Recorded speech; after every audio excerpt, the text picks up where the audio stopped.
Virðulegi forseti. Mig langar að gera kristna trú að umræðuefni í þessum stutta pistli. Reykjavíkurborg með Vinstri græna og Pírata í fremstu víglínu ráðast gegn þjóðtrúnni og kristinni trú í landinu. Þannig hefur stjórn Pírata í Reykjavík hvatt leikskóla, grunnskóla og frístundaheimili Reykjavíkurborgar til að fara ekki í kirkjuheimsóknir í desember líkt og tíðkast hefur. Og ég velti fyrir mig, virðulegi forseti, hvaða skaði hefur orðið af slíkum heimsóknum? Hvaða börn hafa skaðast af því að heimsækja kirkju landsins og fá að upplifa kærleikann? Reykjavíkurborg sker sig úr varðandi reglur 12 sveitarfélaga samskipti skóla við trú- og lífsskoðunarfélög.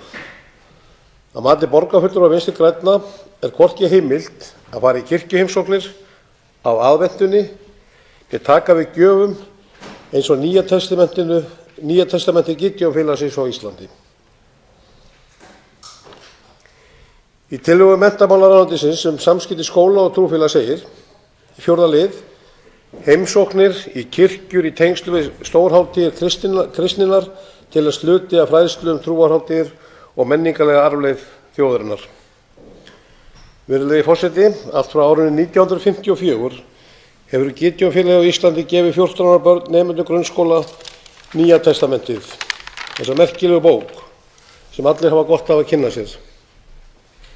Það er ólíðandi hvernig borgarfulltrúar á Reykjavíkurborg koma fram í samskiptum sínum við þjóðkirkjuna. Kristin trú og gildi hluti af grunngildum samfélagsins á Íslandi í meira en 1000 ár.